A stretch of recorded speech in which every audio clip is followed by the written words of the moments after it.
Good morning everyone, this is Margoob Ali Khan. So today we'll be discussing about the important current affairs question for various competitive exam and especially the CDS 21. Fine, so here we come. The first question for today will be, so India's first seaplane services have been inaugurated in which state? Easy question है comparatively, student काफ़ी news में था. Many of the students must have heard of this. India में seaplane services start की गई हैं that have been started in the state of Gujarat. Clear? कहाँ से स्टार्ट हुई हैं? These have been started from the Sabarmati river front. Sabarmati river which flows in Gujarat. Sabarmati river से कहाँ तक? आपकी रिवर नर्मदा तक. They have been started in river Narmada. And river Narmada में कहाँ पर? They will connect with the Statue of Unity. Clear? So these will connect with the Statue of Unity and with the Sabarmati river. So ये भी आपसे पूछा जा सकता है ये किसको कनेक्ट करेगी. So it will connect Sabarmati river with the Statue of unity on the Narmada river. Clear है? तो ये गुजरात में रिसेंटली स्टार्ट की गई हैं. Clear? So answer was C, it will connect the Statue of Unity and Sabarmati river front in Gujarat. Clear? Second question, under mission Sagar third India has helped rather which country? You know India के mission चल रहे हैं. सागर 1 था, सागर 1, सागर 2 आपका last year 2020 में during the Covid pandemic हुआ and mission Sagar third आपका recently चल रहा है. फाइन, तो मिशन सागर थर्ड में आपके किस कंट्री को इंडिया ने हेल्प आउट किया? So that country is Vietnam. So India ने अपने south east Asian countries Vietnam and दूसरी कंट्री कौन सी है आपकी? कैम्बोडिया. इन दो कंट्रियों को इंडिया ने हेल्प आउट किया है. One such is Vietnam and the other one is Cambodia. इन दो कंट्रीज को इंडिया ने हेल्प किया. जो शिप था उस शिप का नाम क्या है? That was the INS Kiltan. Fine, so INS Kiltan will be carrying that relief material. Clear है? तो मिशन सागर 2 में इंडिया ने जो हेल्प किया था वो अफ्रीकन कंट्रीज को हेल्प किया था.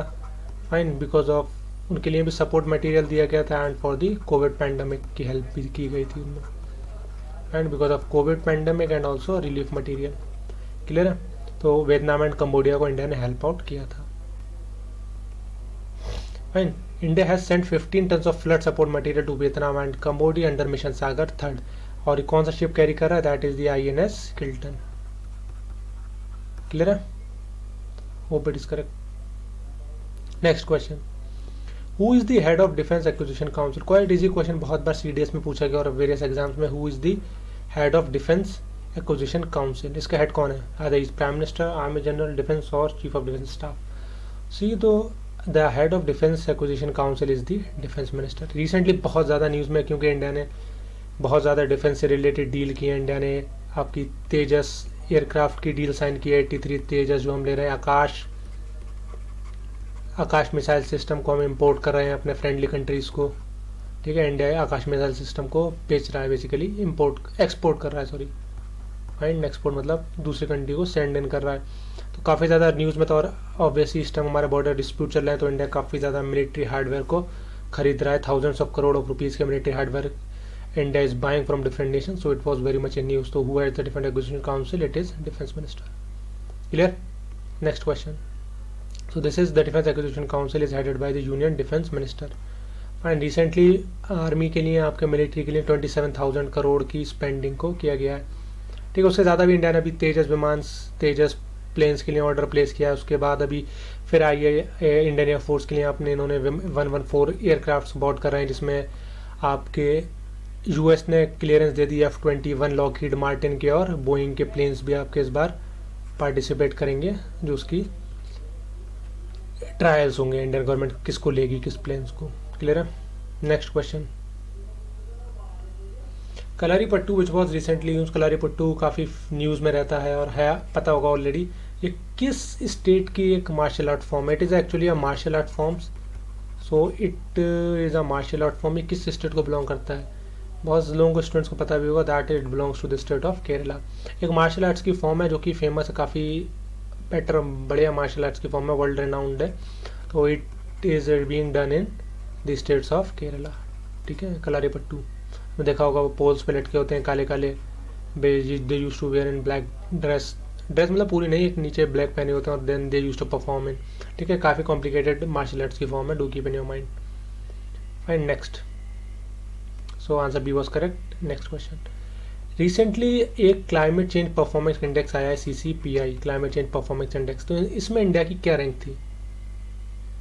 सो इसमें इंडिया की जो रैंक है दैट इज़ 10।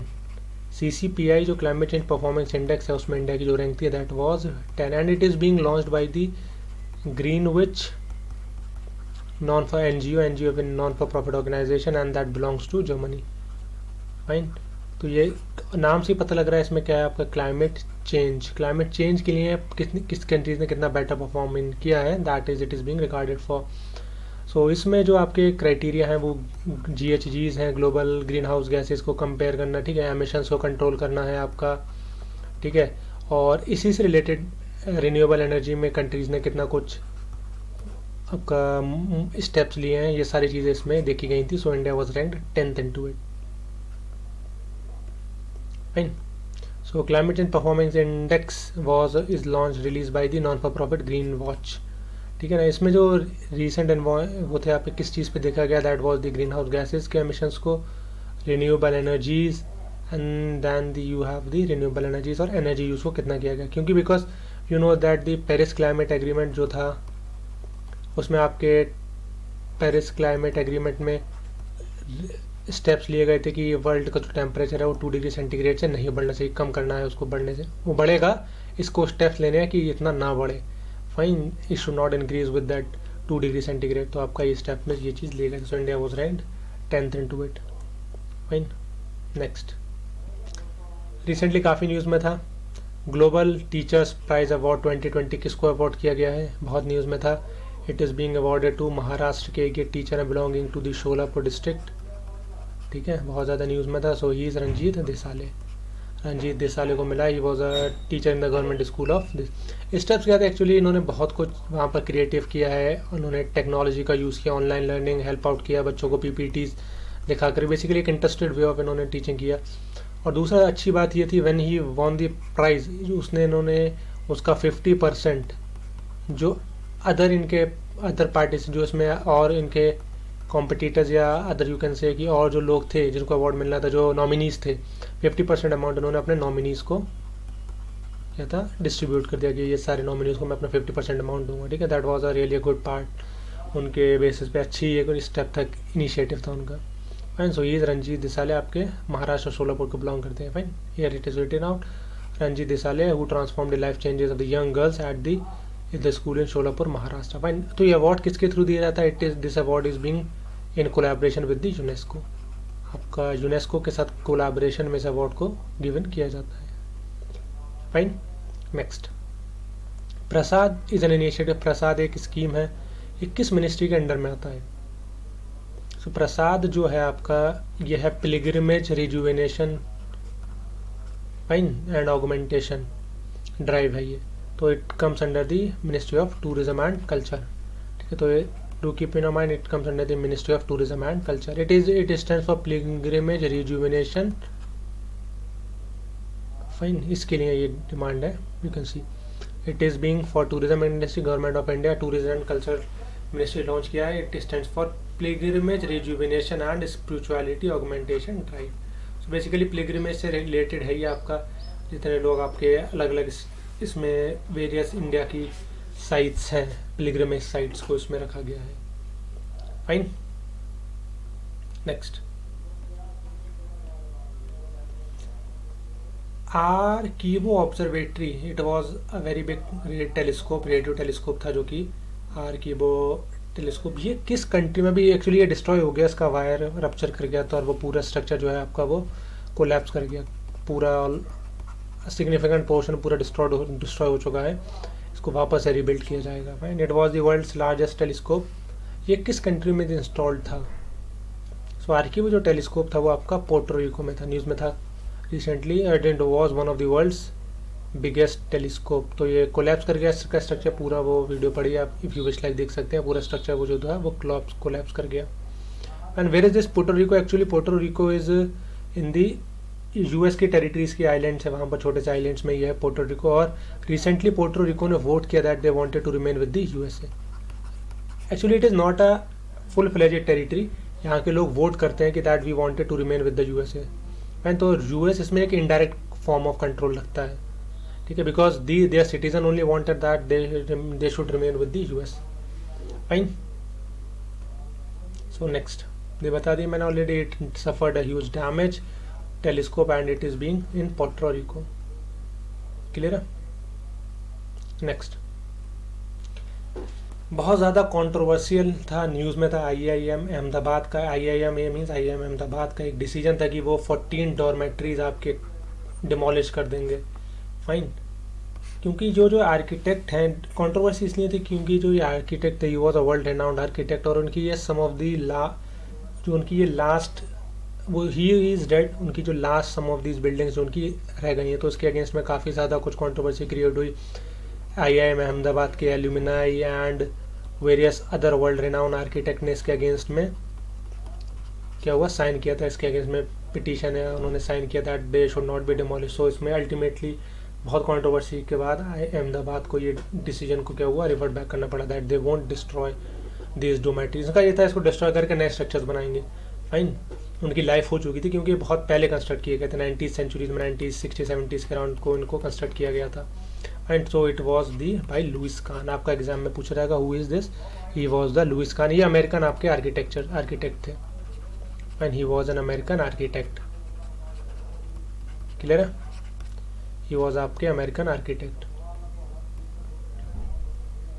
रीजन देख लिया, I already told you, Ahmedabad के जो प्रिंसिपल आर्किटेक्ट थे अमेरिकन आर्किटेक्ट लुइस खान, उनका जो डिसीजन था that they wanted to demolish 14 dormitories, आपके हॉस्टल्स और जो बिल्डिंग्स थी उसको डिमोलिश करके अहमदाबाद नई उनकी रकबे बिल्डिंग्स बनाते हैं, because they are 2002 way old. लेकिन बहुत ज़्यादा कंट्रोवर्सी क्रिएट हो गई, एल्यूमिनाई ने साइन इन कर दिया, so now they have revert back this decision, और उनको वापस अब उस चीज़ को इंटैक्ट रखेंगे, उसको सेव करेंगे, बेसिकली कंजर्व करेंगे, उसका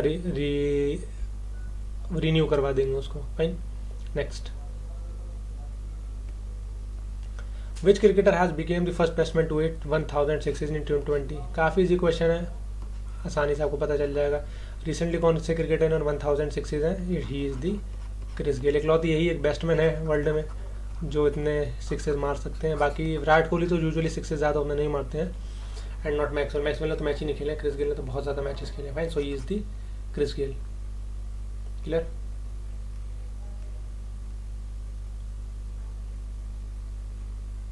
फाइन। नेक्स्ट, बढ़िया क्वेश्चन है, which country has recently change the word young and free from its national anthem. इन्होंने ये वर्ड को रिमूव कर दिया, काफ़ी ज़्यादा कंट्रोवर्सी हुई, क्रिएट हुई इसके रिलेशंस में। Which country is this, so this country is Australia. Australia ने रिसेंटली अपने नेशनल एंथम में से ये वर्ड को रिमूव कर दिया, young and free, because they believe that ये यंग एंड फ्री डिनोट कर रहा है कि ऑस्ट्रेलिया का हिस्ट्री नहीं है, बेसिकली यंग मीन्स कि वो नए हैं।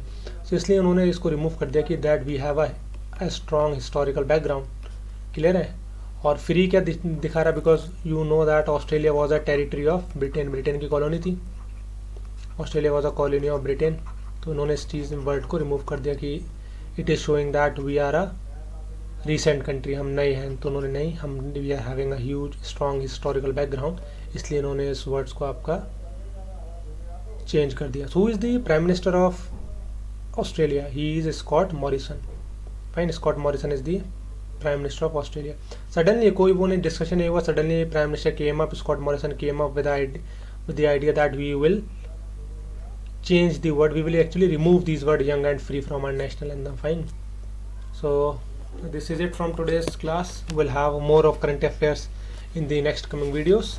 Till then, take care. Goodbye.